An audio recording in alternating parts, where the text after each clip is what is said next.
Today I'm going to be talking about catastrophizing, what it is, how it causes panic attacks, and how you can stop it.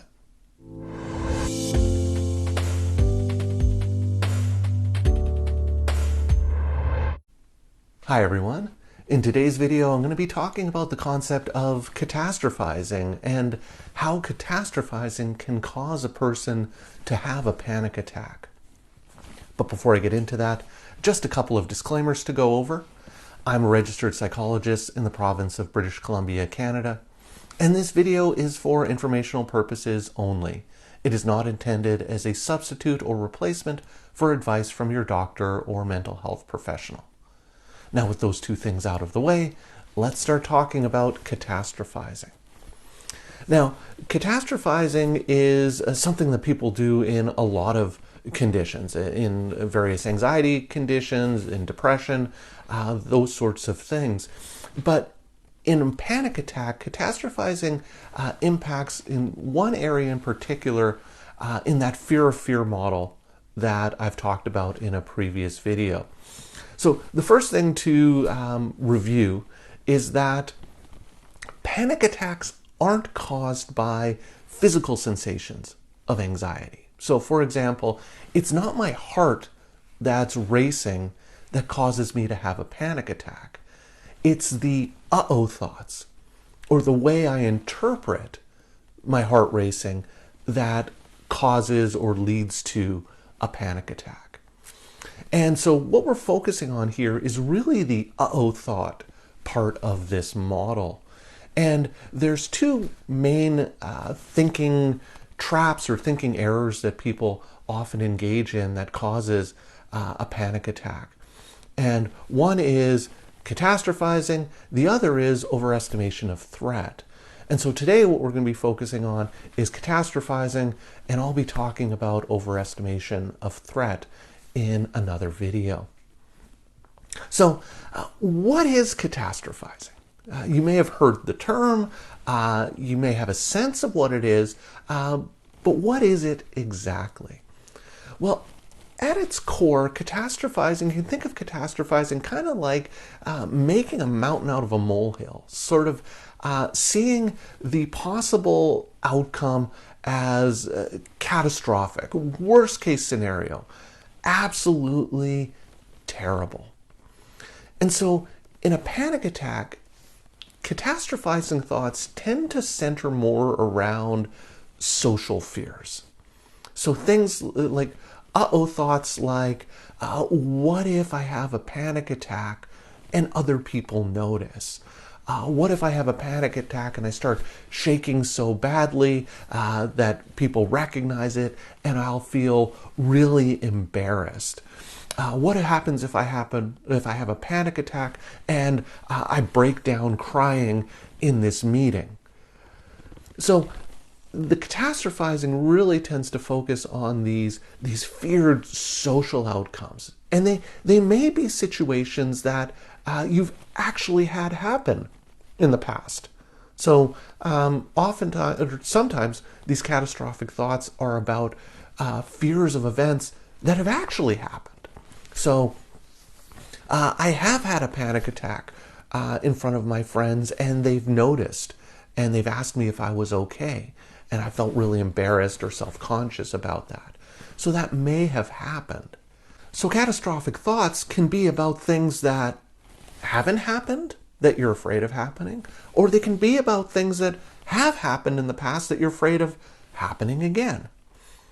And so the question is, how do you challenge these catastrophic thoughts? How do you stop yourself from having these catastrophic thoughts? Because as long as you have these types of catastrophic thoughts, as long as you interpret these physical sensations in a way that you start to think, uh-oh, what if I embarrass myself? What if I start to shake and other people notice? That would be absolutely terrible. That would be awful. That would be the worst thing that can happen. Well, that's just going to make me, thinking that way is just going to make me feel more anxious, and I'm going to tense up or hurry up to try to get out of the situation, And that's all that's really going to do is it's going to increase the physical sensations that I'm experiencing. The physical sensations get more intense, and now I start to think in even more catastrophic ways. Oh no, I really am going to lose control and embarrass myself, and it's going to be terrible. So the key is to stop these catastrophic thoughts. So there's a few steps in terms of challenging or stopping catastrophic thoughts. And the first step is to actually think about the worst case scenario that you're fearing. So suppose I'm really anxious about having a panic attack on a bus.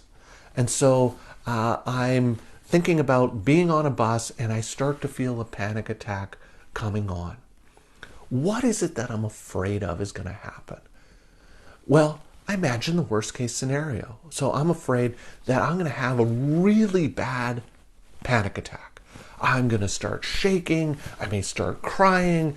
People around me might notice, and some people might comment or make sort of mean-spirited comments or laugh at me, or people may sort of sitting near me may move away because they think I'm a crazy person.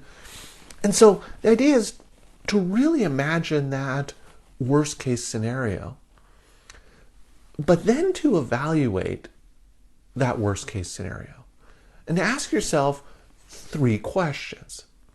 The first question is, how bad is it really? Then you want to ask yourself, is this a hassle or is this a horror? And you also want to ask yourself, so what if that were to happen? So the idea of these 3 questions is to really take this catastrophe that is an absolute catastrophe in my mind and to evaluate it and to look at it from a different perspective. So how bad is it really? Well, it's not great that I have this huge panic attack on a bus, but it's not the end of the world. That the panic attack will ride itself out. It'll feel awful while I'm experiencing it, but it will stop and nothing really catastrophic will result from it. Is it a hassle or is it a horror? Well, it's not a horror. It may feel like it's a horror, but this isn't necessarily a life-altering event. It's not going to change the course of my life. It's not the death of somebody. It's not a serious injury. It's an uncomfortable social event. It's an uncomfortable situation where I'm really embarrassed, but it's not a horror. So it's more on the sort of hassle end of the spectrum. And so what if it were to happen?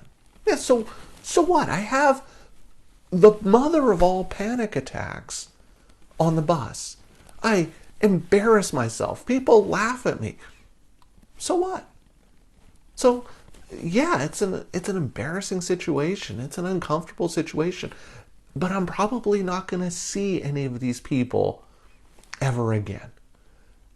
They're not people who are in my life. They are not people who have any sort of substantial impact on my life moving forward. So it's not the catastrophic event that I'm making it out to be in my mind. Yes, it's uncomfortable. Yes, it's embarrassing. But it's not a life-altering, awful, worst thing that could ever happen to me. And that's the thing about embarrassment, is that these catastrophic thoughts really are a lot of times about being embarrassed in front of people and having a panic attack, and that be really embarrassing. Now, the thing about embarrassment is it's kind of a funny emotion, because at the time that you feel embarrassed, it's one of the worst feelings that you could experience.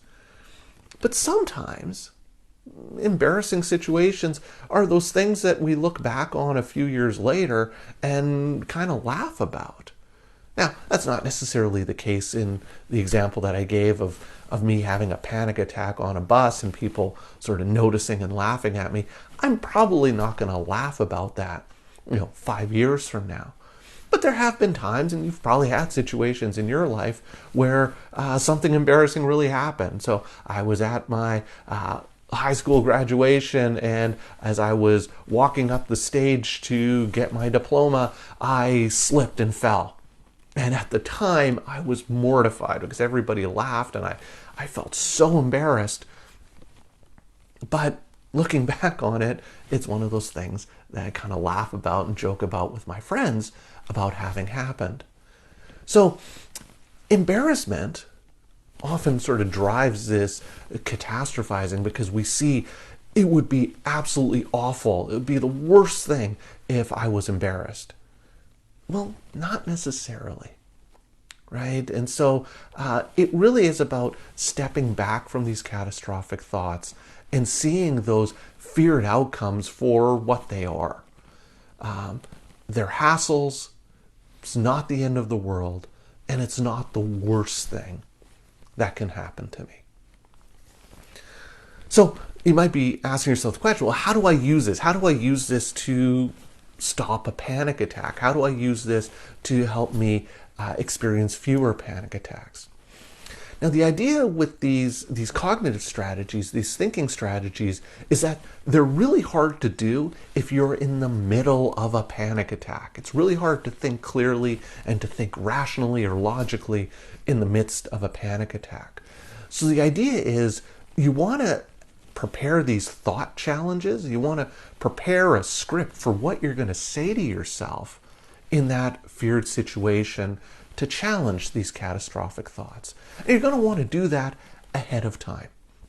And what I'll often encourage my clients to do is if there's particular situations that you're anxious about or fearful that you're going to have a panic attack in, and you know that your panic attack thoughts, the uh-oh thoughts, are related to catastrophizing or making a mountain out of a molehill, seeing it as a horror instead of a hassle, making it, mushrooming it to be a much bigger deal than it actually is, to write down a challenge of what you're going to say to yourself, answering those 3 questions. What would be so bad if that were to happen? Is it a hassle or is it a horror?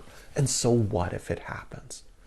And so to write this down, maybe on a cue card that I keep with me, and then when I start to feel some of those panic sensations come on as I'm on the bus, I pull out the cue card and I start to read over and to think about my challenge to these uh-oh thoughts to help stop those uh-oh thoughts from spiraling me into a panic attack.